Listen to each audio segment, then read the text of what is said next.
Hi, thanks for joining me. Today I'm going to be reading to you from Storyteller by Dave Grohl of the Foo Fighters. Now, I got this book for Secret Santa at work.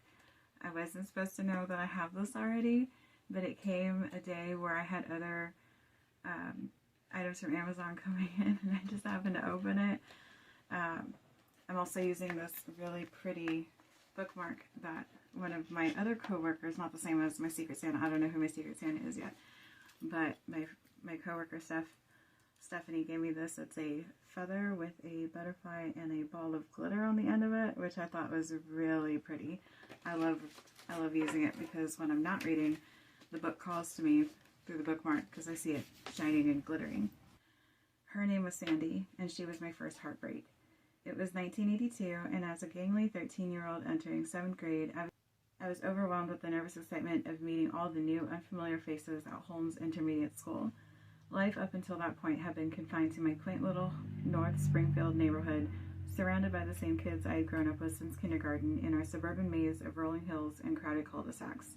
Just 12 miles south of Washington, D.C., North Springfield was nothing more than a rural crossroads until it was eventually subdivided in the late 1950s and early 60s and developed into winding streets lined with small cookie-cutter brick homes. The American dream. There were only 3 types of houses where I'm from. The one-level Econo model, the split-level Brady Bunch model, and the 2-story Mac Daddy Party crib, all under 1,700 square feet, planted on tiny lots, yard after yard. Take a wild guess which one I lived in. That's right, Econo all the way, baby. With 3 bedrooms and 1 bath, it was just enough space for my mother to comfortably raise 2 children on her meager Fairfax County public school salary. We never had much, but we always had enough. North Springfield was a tight community of mostly young families. There were no rural strangers there. It was a community where everyone knew your name, which street you lived on, and which church you attended after your juicy divorce. In turn, each block hosted its gang of scruffy hoodlums who terrorized the otherwise friendly sidewalks, mine included, and I spent my childhood climbing trees, chewing tobacco, playing hooky, lighting firecrackers, searching the creeks for crawfish, and spray painting walls with the best of them. A faded Kodachrome portrait come to life, this was true 70s Americana shit. Banana seat bikes and BB guns, a life summer between Rob Reiner's Stand By Me and Tim Hunter's classic River's Edge. The prospect of moving on to another school, filled with kids from different outlying neighborhoods, seemed practically international to me. We had been walking the same single block to my elementary school around the corner my entire life. I had carefully prepared for this next step, though. With a few new shirts purchased at the discount fashion outlets off the Pennsylvania Turnpike and a fresh bottle of Old Spice, I looked forward to branching out and finally finding my niche. Maybe even meeting my suburban soulmate beneath the fluorescent lights of the locker-lined hallways at my new school. I had never been in love, but I knew she was out there somewhere. With a big plastic comb tucked in the back pocket of my corduroy pants and dirty Nike sneakers, I boarded that bus every day in hopes that I'd make it to the final bell without either getting my ass kicked or getting expelled. I was a fucking horrible student, and I was already in the early stages of my punk rock chrysalis, having discovered the B-52s and Devo on Saturday Night Live, somehow connected to the subversive, radical aesthetic of their music. So I was taking baby steps in the shadows. As much as I wanted to fit in and be accepted within my circle of friends, deep down I felt different. It would be years before I found the courage to embrace my individuality, but at the time, I was almost closeted, hiding my love of alternative culture for fear that I would be ostracized by the cooler kids. I played along, I suppose, but I knew that I wasn't necessarily cut out for the Key Club or the football team. I was a bit of a misfit, longing to feel understood, waiting for someone to accept the real me, and then I saw her. Sandy was the most beautiful girl I had ever seen. Ice blue eyes, feathered blonde hair, and a smile so blinding it could have charged every Tesla from Brentwood to Beijing had Teslas existed in 1982. Farrah Fawcett had nothing on her. Cheryl Tiegs, eat your heart out. Bo Derek, Christy Brinkley, not even close. My knees went weak the moment our eyes met from across the crowded hallway, and I felt what could only be described as love at first sight. Like I'd had the wind knocked out of me with a sledgehammer. I was crippled by her beauty. Like a deer in headlights, I was paralyzed by her stare. Some people find angels in burnt tortillas. I found an angel in lip gloss and Jordache jeans. I was no Casanova by any means. My giant horse teeth and knobby knees were no help in my quest to find a girlfriend, and I was painfully shy around the ladies, So if anything, I was shown a bit of sympathy or charity by the opposite sex, as they certainly didn't see me as a candidate for best hickey at the homecoming dance. Sure, I had played my share of spin the bottle at basement parties all over North Springfield, but George Clooney I was not. More like Barney Fife with a skateboard. Nevertheless, I had met my match, and I could not rest until I made Sandy mine. I would race home from school every day, slam my bedroom door, and write her poems and songs on my Sears Silvertone guitar, spilling my heart out to her in god-awful melodies for no one's ears but hers. She had become my muse, my beacon, and every waking moment was devoted to daydreaming of our perfect, inevitable communion. I was hopelessly in love, and my skinny little heart surely could not survive another day without even just a sliver of her reciprocation. I rehearsed my proposal to her over and over in my mind every day, and after what seemed like a never-ending period of painfully awkward courtship, handwriting notes passed between classes, phone calls after school, I laid it on pretty thick. I somehow seized the opportunity and managed to turn on enough charm and Old Spice to ask her to go study with me. To my amazement, she said yes. Again, charity came into play, and we soon took that grand leap from walking side by side between classes to walking hand in sweaty hand between classes. I felt like a king, a nerd god. I, David Eric Grohl, was now formally committed in a mutual relationship with the most beautiful girl in the world, or at least in our grade. I had finally found my suburban soulmate, the love of my life, the person I would grow old with someday, surrounded by litters of loving grandchildren. I had found my other half, and she had found hers. Or so I thought. To be honest, I'm not even sure it lasted a week. I don't really know what happened. From my perspective, things were going great. We were young, happy, and free, like Burt Reynolds and Lonnie Anderson, David Copperfield and Claudia Schiffer, Siegfried and Roy, a power couple of epic proportions and infinite possibilities. The world was our middle school oyster, and we had a lifetime of devotion to look forward to. And then, out of the blue, she dropped the mother of all bombs in my ass. You know, I'm new here, and I don't really want to get tied down. Completely blindsided, I was frozen in my tracks by such devastating sacrilege. Time stood still. My mind went blank. My throat clenched, and I could not breathe. My entire universe was suddenly ripped out from beneath my feet, and with those words, like a poison scythe slicing through my heart, I was struck down and reduced to a puddle of agony. I agreed and shrugged it off with a smile, of course, but I was officially dead inside. Annihilated. Forlorn, I returned home to my volumes of nauseatingly romantic scribblings, gathered them all, and burned them in a ceremonious ritual at the altar that I had, of course, built for Sandy in the carport. Okay, maybe I just threw them in the fucking trash can outside, but I did purge my pages of puppy love poetry so as to cut the proverbial cord and try to get on with my boring preteen life. That's some alliteration. Say that 10 times fast. I should have known she would never love me. After all, I was just a skinny weirdo who listened to strange music while wearing torn toughskins who no one would ever understand.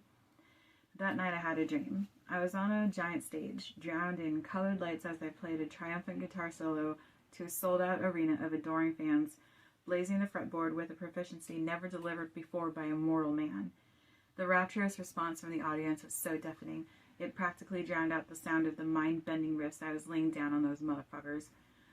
Looking out at the thousands of screaming fans as I tore through my lead, I suddenly noticed Sandy in the front row, arms outstretched to me, sobbing uncontrollably, clearly consumed with regret that she had dumped me, the world's greatest rock star superhero, earlier that day, though we were still 13 in my dream. I woke with a start, and that hopeless feeling of sorrow and dejection had disappeared, now replaced with a sense of inspired empowerment.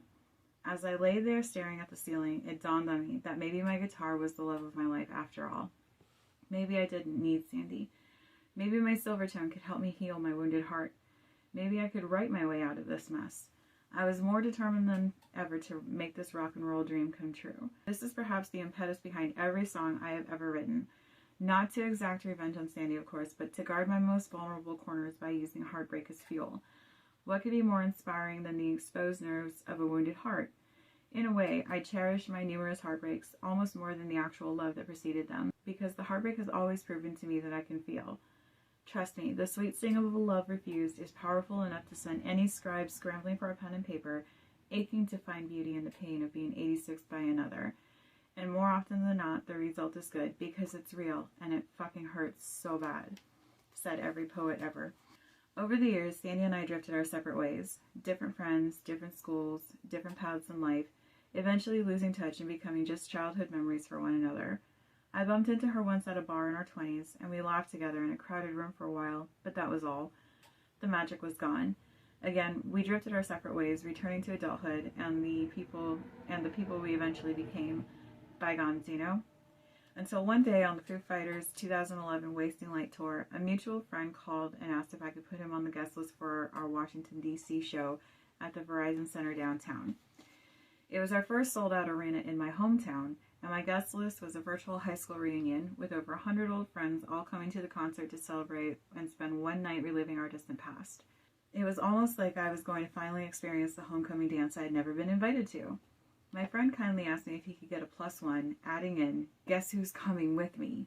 Sandy." Holy shit, I couldn't believe it. It had been almost 30 years since she and I had met, and I had given her my heart, only for her to smash it into 1,000 bloody pieces on the ground before me. Please laugh. So I was more than happy to have her come hang out with me and all our old friends from the neighborhood. This was shaping up to be a night to remember. I must say I was a bit nervous. Not for the show, of course, that's the easy part, but to see Sandy. It had been so long I couldn't imagine that we would even recognize each other after all of the twists and turns our lives had taken over the years. What would she look like? What would she sound like? What would she wear? What would I wear? Hopefully someone would politely reintroduce us and we would carry on with ridiculous nostalgia all night long until the house lights came up and we were forced to pour out the champagne and go our separate ways again, back to the people we had eventually become.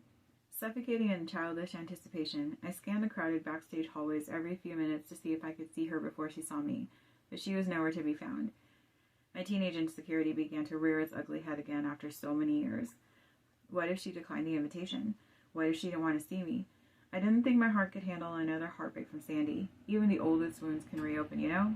And then I saw her. I looked up as she stepped into the dressing room and shot up from my chair. It was like seeing a ghost. I gasped. I couldn't believe it. She looked exactly the fucking same, without the Jordache jeans and feathered hair, of course. Our eyes met and we both smiled as wide as the horizon, crashing into each other with a most long overdue hug.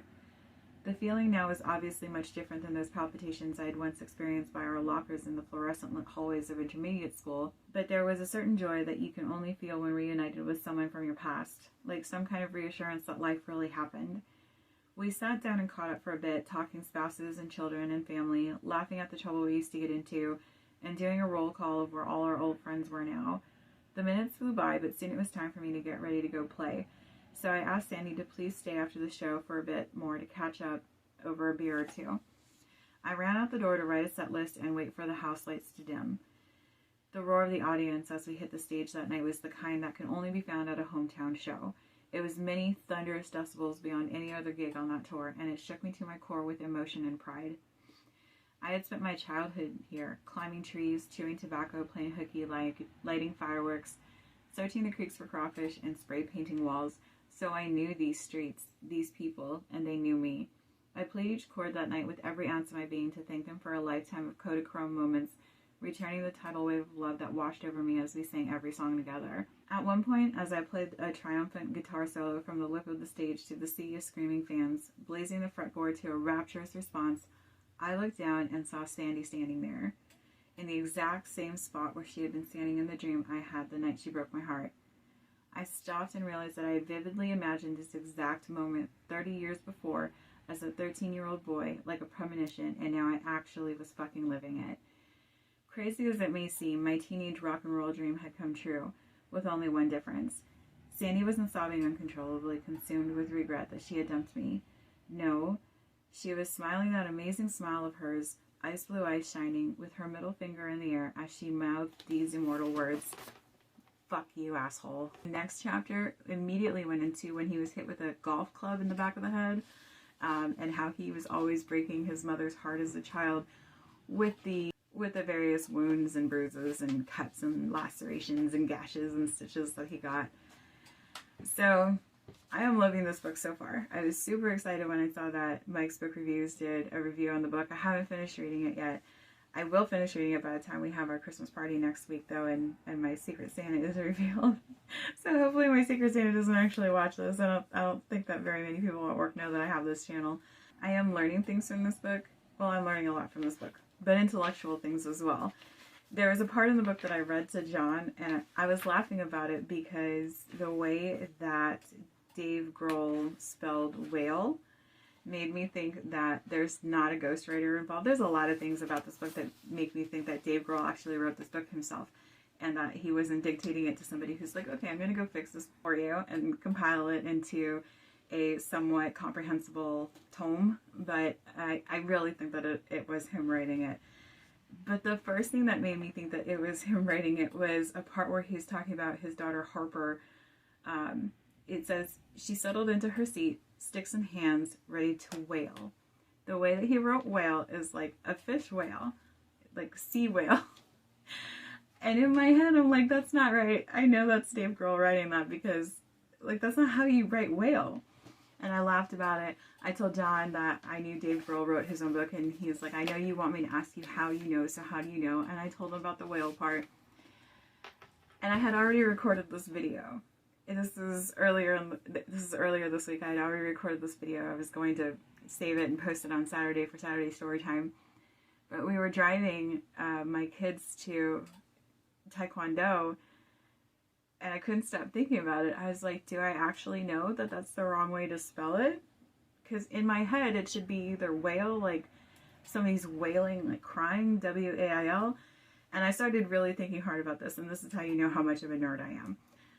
I was like, well, that can't be right either, because if you're wailing, you're crying, so it can't be the same as like punching someone. And I'm like, okay, well, maybe it's wailing, like W-A-L-E.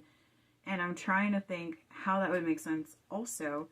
And so finally I just came home and I looked it up, and sure enough, whale, W-H-A-L-E, is the correct grammar. It's the correct word to use when you're hitting something or punching something or, you know, going to town, beating something up.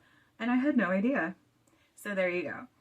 Dave Grohl taught me the proper use of the word whale when it pertains to that particular instance. But all in all, he seems like a really like down-to-earth, decent guy. Like, and there's times where he's talking about like meeting different rock gods from his youth that he looked up to, and knowing that he's never going to achieve that kind of immortality. And of course, we all beg to differ. He has. But it's a really, really good book. I'm really enjoying it. And so you'll get the review, of course, after I finish it. And don't tell my Secret Santa that I'm reading it. All right. Thank you so much for watching. Like and subscribe below.